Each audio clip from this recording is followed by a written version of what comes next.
YTN 라디오 이동현 뉴스 정밀승부 4부 시작합니다. YTN의 두 명품 브랜드가 만났습니다. YTN 라디오와 YTN 플러스의 전격 콜라보 프로젝트 해보니즘 백문이 불여일행. 오늘 함께할 분은 YTN 플러스 정윤주 기자입니다. 어서 오십시오. 안녕하세요. 오늘 어디 다녀오셨습니까? 네, 오늘은 경희대학교 병원의 전문의 백종원 교수님을 찾아서 정신건강 진단을 받고 더불어 서울의 심리상담센터를 찾아서 심리상담을 진행했습니다. 정신과하고 심리상담센터. 네네. 예. 어디 마음의 병이 있으십니까? 특별한 마음의 병은 없지만 예. 누구나 한 번쯤은 내 정신적으로 좀 힘들다거나 이제 문제가 있는 것 같다고 생각하는 경우가 있지 않습니까? 많죠. 저도 있습니다. 그렇습니까? 예. 그래서 이제 그런 거를 좀 확인을 해볼 겸 그리고 그냥 평범한 사람들도 정신과를 찾고 심리 상담을 받는 게 이상한 일이 아니라는 거를 이제 전달하고 싶어서 그렇게 찾게 됐습니다. 그렇죠. 아직도 그 정신과 간판이 있는 병원에 들락날락하기가 부담스러워 하시는 분들 많이 계시겠죠. 예, 맞습니다. 아무래도 정신과라는 말이 주는 부정적인 좀 의미가 아직도 저희 사회에 좀 있는 것 같습니다. 예. 그러다 심리상담센터도 뭐 오죽 나약하면 저런 데를 왔다 갔다 해? 뭐 이런 사람들도 있을 것 같아요. 네, 맞습니다. 그렇게 생각하시는 분들이 많아서 이제 우리나라에서 좀 정신 건강을 좀 체크하는 게 특히 젊은 분들 사이에서 굉장히 그 확률이 떨어진다고 해요. 많이? 네네, 예. 맞습니다. 요즘 조금 그래도 바뀌어서 부부가 같이 손잡고 가는 분도 있고 뭐 부모와 아이가 같이 가는 경우도 있고 그렇다고 하던데 예. 아직도 조금 네, 갈 길이 멀다고 할 수 있습니다. 그런 것 같습니다. 네. 가보니까 어떻던가요? 일단 정신과 같은 경우에는 그냥 일반 병원과 정말 비슷한 분위기였고요. 예. 그다음에 심리상담센터 같은 경우에도 내가 내 얘기를 제대로 할 수 있을까 좀 눈물이 나거나 너무 주눅이 드는 게 아닐까 했는데 아무래도 이제 전문가 분이랑 같이 얘기를 진행하다 보니까 확실히 얘기를 하기도 편하고 또 특별히 뭐 주눅이 든다든지 이런 거 전혀 없었습니다. 예. 1대1로 대화합니까? 네, 모든 상담은 1대1로 진행합니다. 예. 보통 얼마나 걸리나요?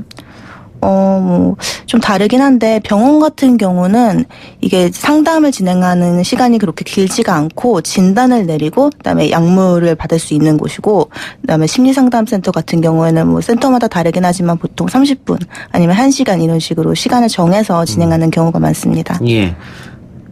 병원 진료는 오래 걸리지 않는다고 했었잖아요. 네네, 맞습니다. 예. 그럼 이 사람이 정말 마음의 병이 있는지 없는지 그것만 판단하고 있다면 약물 치료하고 이렇게 되는 거예요? 네, 물론 병원에서도 이제 임상심리 같은 전문가들을 연계해서 좀 깊은 검사를 하는 경우도 있긴 한데 일반적으로는 그냥 병원에서는 이미 뭐 병이 있다는 거를 이미 직감하고 오신 분들에게 진단을 하고 또 약물 치료 처방을 해주는 정도로 진행을 하고 있습니다.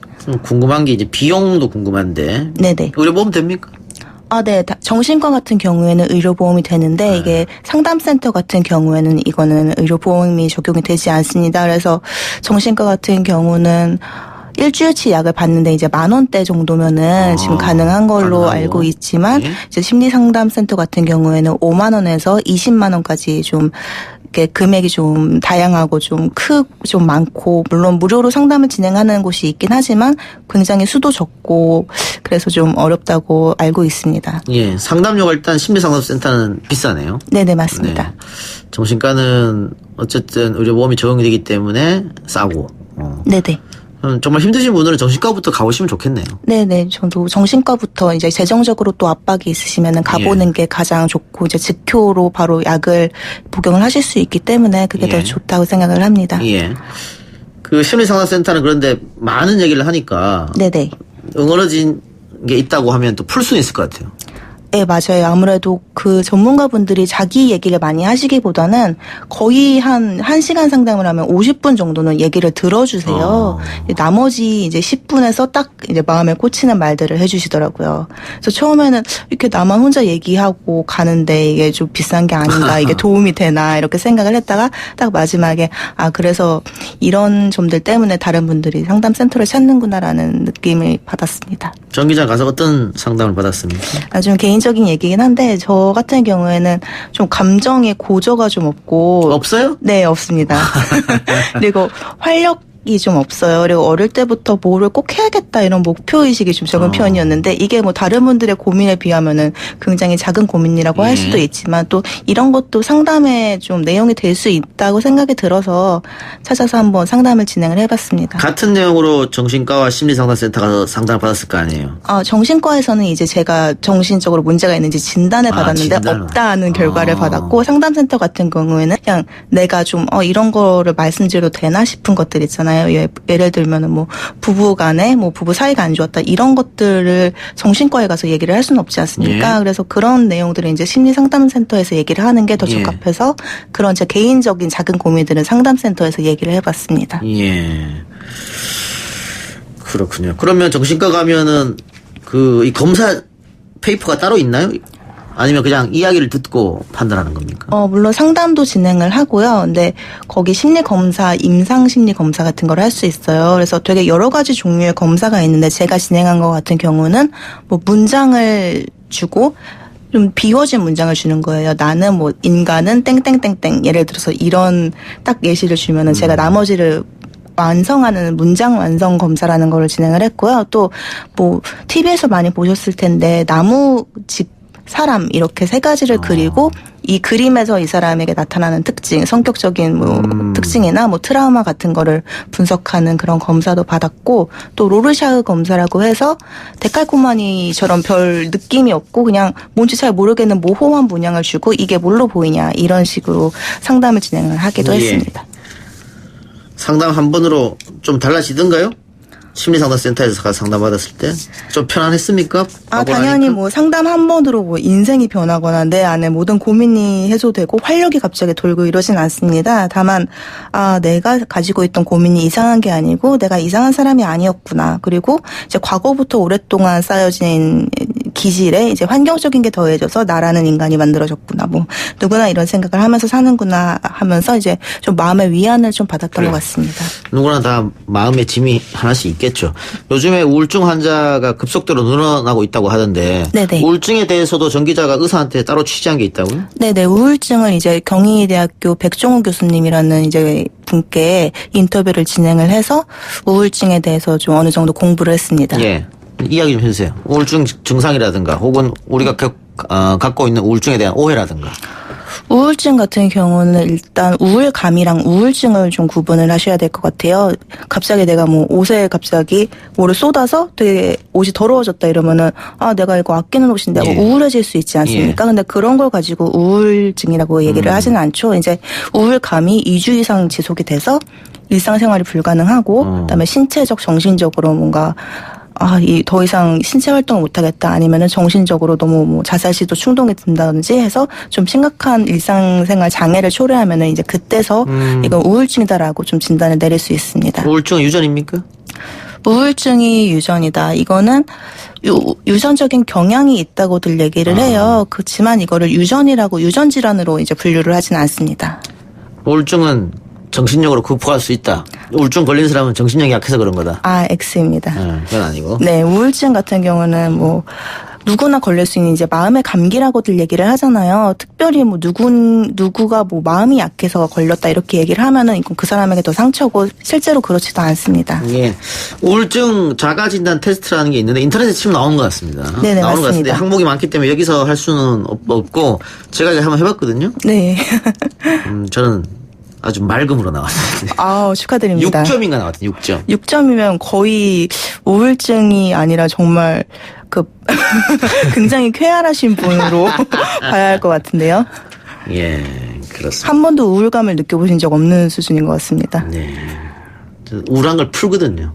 어떻게 푸시나요? 밖에 있는 제작진들한테 풉니다. 막 욕하고 막. 정신 차려! 이렇게. 그러면 스트레스가 다 풀립니다. 네. 알겠습니다. 자, 아까 얘기했던 거 있잖아요. 내 생각의 사람들은 땡땡땡. 네네. 이거를 병원에서 한번 해봐라 그랬다는 거잖아요. 네네, 맞습니다. 그러면 마음이 조금 불편하신 분들은 이게 부정적으로 글을 씁니까? 문장을 완성합니까, 이게? 뭐 제가 이제 전문의가 아니기 때문에 뭐 딱 단정 지어서 말씀드릴 수는 없지만 아무래도 좀 저 같은 경우에는 내 생각에 사람들은 가끔 쓸데없는 걱정을 한다 뭐 이런 식으로 좀 얘기를 했어요. 그랬더니 나중에 뭐라고 하셨냐면은 다소 공격적인 성향이다라고 하시더라고요. 공격적이다. 네, 이게 뭐 직업에서 기인한 걸 수도 있다 이렇게 좋게 말씀을 해주셨는데 뭐라고 쓰셨는데요? 가끔 쓸데없는 걱정을 한다. 가끔 쓸데없는 걱정한다. 네네. 사람들은? 네. 이제 그렇게 얘기를 하시더라고요. 그런데 이게 공격적인 거요? 이것뿐만 아니라 이 문장 하나로 한 게 아니고 이제 여러 가지 문장이라든지 아니면 다른 검사에서도 이제 수반되는 내용을 바탕으로 했더니 합쳐서? 공격적인 성향이 조금 있다. 예. 오늘 저한테 전혀 공격적이지 않는데. 아, 그럼요. 예. 전 바로 받아치거든요. 저한테 공격하면. 아, 저는 공격하지 않습니다. 이런 자리에서. 예.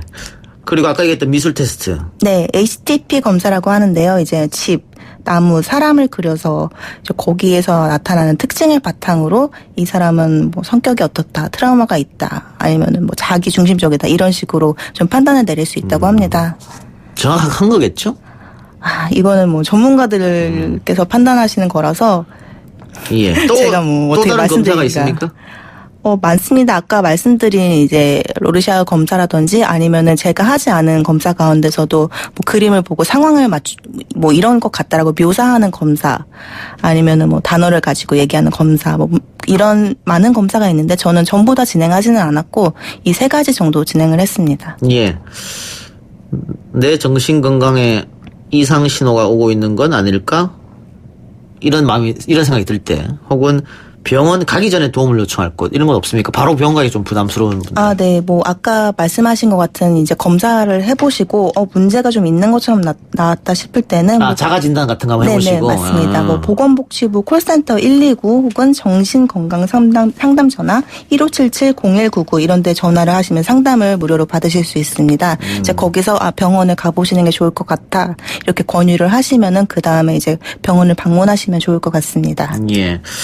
예, 여러분들도 한 번씩 우울증 자가진단 테스트 인터넷에 쳐서 한번 해보시기 바랍니다. 총 16문항인데요. 그렇죠? 크게 6문항. 네, 뭐 근데 검사를 올려놓은 이제 병원마다 아니면은 사이트마다 달라요? 조금씩 좀 네. 다르긴 합니다. 어쨌든 자가진단 했을 때 문제가 있다고 하면 한번 방문해보는 것도 나쁘지 않다. 네네. 정신 건강을 위해서 이제 몸이 아프면은 병원에 가듯이. 그럼요. 예. 마음이 아프면은 쉽게 좀 정신과를 찾을 수 있는 그런 나라가 됐으면 좋겠습니다. 예. 근데 정신과 치료 기록이 있으면 취업이 어렵다, 혹은 뭐 보험이 거부된다, 이런 이야기가 있어가지고 많은 분들이 가기를 꺼려하는 것 같아요. 네네, 맞습니다. 근데 그건 전혀 사실이 아니고요. 외국에서 이해하지 못하는 부분이 우리나라가 50대 이상은 우울증을 치료하면서 20대 이하는 치료를 하지 않는다고 의아해하는데 이게 취업에 대한 부담감 때문이라고 합니다. 취업할 때 이게 제한이 될까봐. 근데 일반 기업의 경우 우울증 치료 기록이 있는지 없는지 절대 알 수가 없고요. 되게 특수한 경우가 있어요. 국가정보원, 청와대 경호원 등 정말 일부 직종에서만 정신건강 기록을 요구합니다. 네, 건강보험공단에서 이런 진료 내역을 발행할 때도 산부인과, 정신과 이 두 개는 빼고 발행을 하게 돼 있고요. 밖으로 드러날 수 없습니다. 그런데도 여전히 이제 의혹이 나오는 이유는 과거 옛날 기사 중에 보험회사에서 뭐 불법으로 조회를 했다느니 아니면은 뭐 그런 내용의 기사를 보시고 그게 뇌리에 남아 있어서 걱정을 많이 하시는 것 같아요. 네. 지금은 원천적으로 불가능하단 말씀이죠? 네네, 불가능합니다. 그래요. 또 병원에서도 이런 기록을 또 외부로 유출하면 안 되니까, 그것도. 네, 당연히. 병원도 처벌받을 수 있으니까. 네, 맞습니다. 예, 안심하고, 예. 아까 우리 정 기자 말한 것처럼, 몸이 아플 때 병원 가는 것처럼 마음이 아플 때 병원 가는 건 당연하다. 이런 인식이 빨리 다들 심어져 있으면 좋겠습니다. 네네. 자, 이 기사 쓰고 나서 댓글도 많이 달렸을 것 같은데? 좀 메일 같은 게 많이 왔는데. 메일, 예. 네, 제가 이제 상담센터 같은 경우에는 취재라고 말씀드리지 않고 정말 개인적인 용도인 것처럼 똑같이 가서 상담을 받았어요. 이제 그래서 이제 어떤 센터인지 숨겼는데 그러다 보니까 그 센터 어딘지 알고 싶다. 저 거기 너무 도움 받고 싶은데 거기 괜찮은 것 같은데 알려주세요. 이런 게 굉장히 많이 왔는데 제가 알려드리지 못했어요. 사실. 왜냐면은 상담사 같은 경우에는 좋은 상담사라는 게 없습니다. 자신에게 맞는 상담사가 가장 좋은 상담사고 또 저한테는 좋다고 하더라도 다른 분께는 약간 맞지 않는 경우가 있어요. 다만 이제 조심하셔야 될 거는 자격증이 없는 상담사 아니면 뭐 선결제 뭐 10회 이런 식으로 유도를 하시는 상담사. 돈부터 밝히는 사람들. 예. 이제 그런 경우만 피하시고 또 자기가 생각하는 기준, 나는 상담사가 여성이었으면 좋겠다. 아니면은 종교적인 문제에 대해 내가 얘기를 하고 싶은데 그런 거에 대해서 좀 잘 아시는 분이었으면 좋겠다. 이런 식으로 기준을 정하고 상담사를 정하시면 좀 좋을 것 같습니다. 예, 마지막으로 청취자분들에게 하고 싶은 말씀 하시기 바랍니다. 네. 우리나라에는 아까 말씀하셨다시피 우울증이 있는 사람이 나약한 사람이라는 편견이 아직 있습니다. 네가 나약해서 그렇다. 정신을 똑바로 차려라. 뭐 살 날이 많다. 이런 식으로 우울증 환자에게 얘기하는 건 이 사람을 벼랑 끝으로 몰아가는 거와 비슷합니다.